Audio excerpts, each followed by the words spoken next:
Greetings, friends. Welcome back to the broadcast. I'm Shawn. Website can be found at scriptureandprophecy.com. That's where you go to find the archives. That's where you go to support this mission of truth. Today is day 18 of our 30-day gospel reading challenge, and we're ready for John chapter 12, verses 20 through 50, which deals with a couple of things. The biggest thing being Jesus predicting his own death on the cross. There's this voice from heaven that speaks to Jesus in front of everyone, which I think probably gets overlooked quite often. And then we're going to deal with kind of like a doctrinal issue that I think people really get wrong. And so that's kind of what is on the docket for today. Quick reminder, this podcast is 100% listener supported. So if you're being blessed by this, especially right now, every single day, please consider supporting the mission of truth. You can do that by going to scriptureandprophecy.com. There's a donate and support tab at the top, or the links are in the description if you're listening on YouTube. Also, your prayers are much needed and much coveted and more valuable than any donation. So please consider praying for me and for the podcast. All right. Open up your hearts this morning. Let's see what the Word of God has to say to us. Starting with verse 20, the Gospel of John, chapter 12.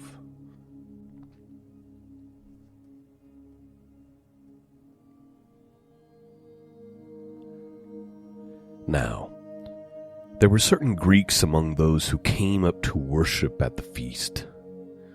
Then they came to Philip, who was from Bethsaida of Galilee, and asked him, saying, Sir, we wish to see Jesus. Philip came and told Andrew, and in turn Andrew and Philip told Jesus. But Jesus answered them, saying, The hour has come that the Son of Man should be glorified. Most assuredly I say to you, unless a grain of wheat falls into the ground and dies, it remains alone. But if it dies, it produces much grain. He who loves his life will lose it, and he who hates his life in this world will keep it for eternal life. If anyone serves me, let him follow me, and where I am, there my servants will be also. If anyone serves me, him my Father will honor. Okay, please note.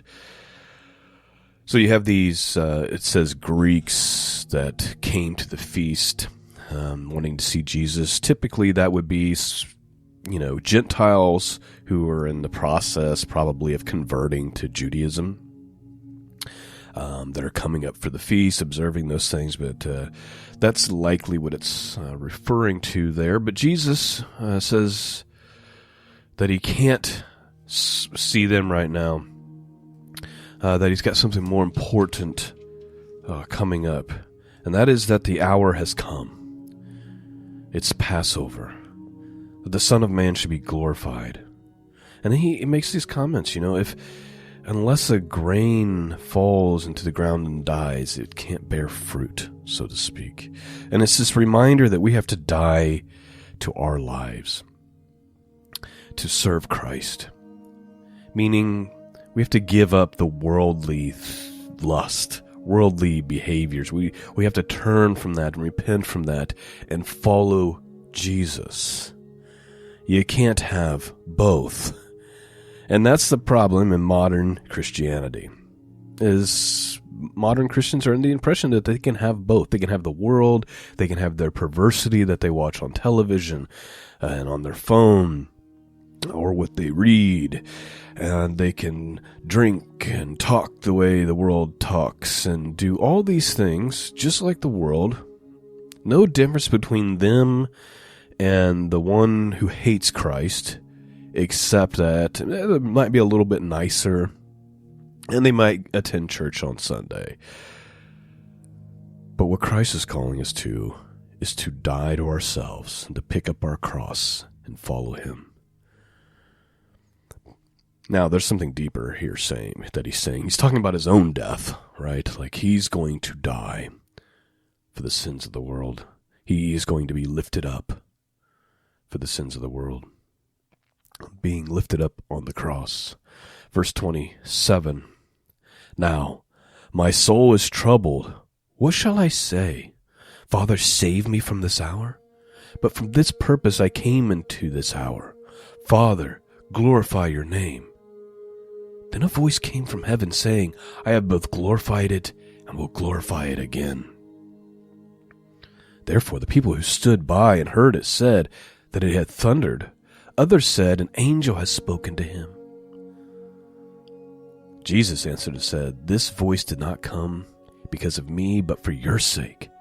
Now is the judgment of the world. Now the ruler of this world will be cast out. And I, if I am lifted up from the earth, will draw all peoples to myself. This he said, signifying by what death he would die. So please note, God the Father literally speaks from heaven in the presence of these people. Try to imagine just how wild that would be. The Orthodox Study Bible says this, though the Father spoke clearly, some people heard indistinct sounds like thunder because they lack faith.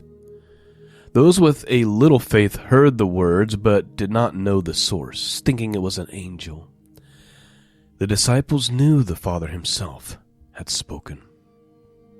Sometimes are just hard hearts, which we'll be talking about here in just a minute, and lack of faith prevents us from being able to hear clearly, see clearly the miracles in the presence of God, even though it's here. Verse 34.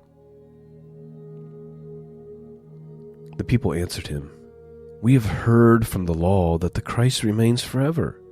And how can you say the Son of Man must be lifted up? Who is the Son of Man? Then Jesus said to them, a little while longer the light is with you. Walk while you have the light, lest darkness overtake you. He who walks in darkness does not know where he is going. While you have the light, believe in the light, that you may become the sons of light. These things Jesus spoke and departed and was hidden from them.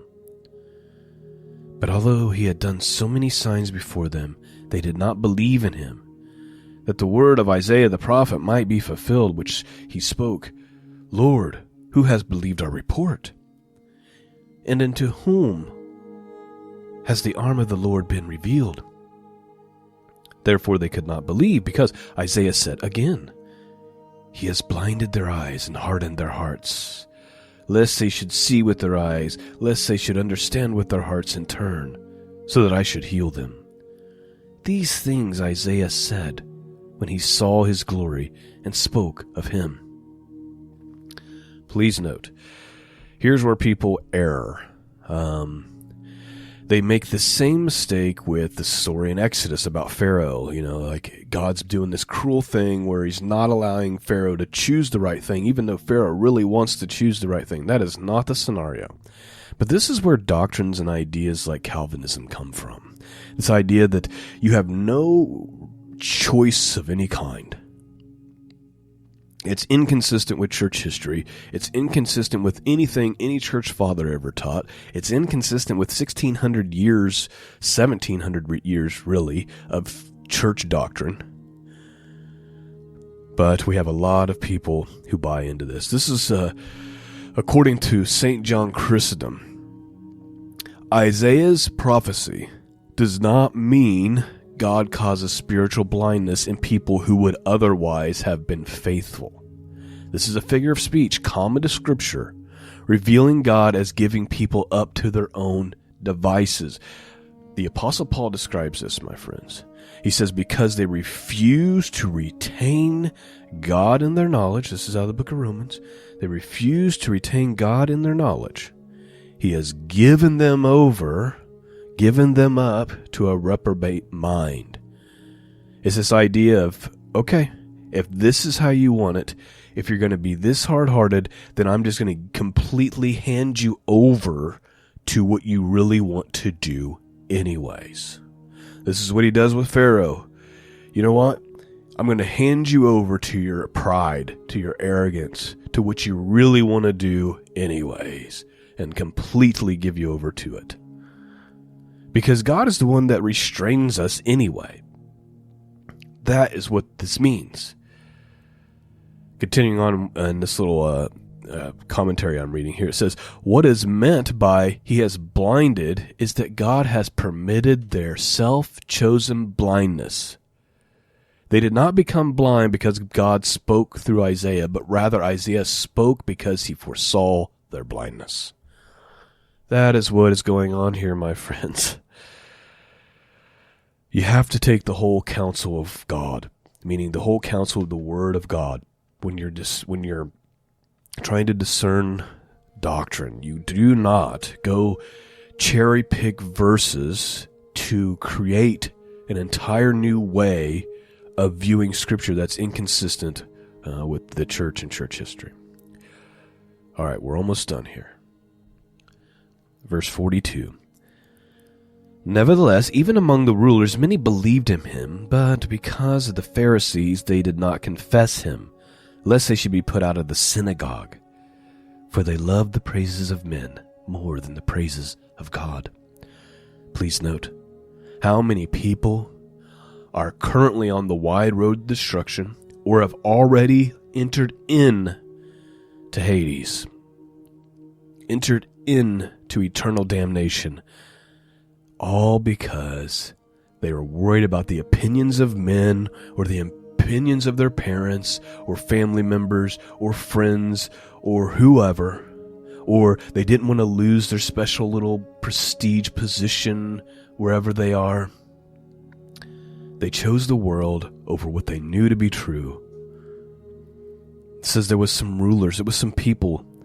They actually believed in Christ, but they refused to confess him because they were worried about being put out of the synagogues. They chose the world. They chose, again, like Esau, they chose porridge. They chose a bowl of soup over eternal blessing.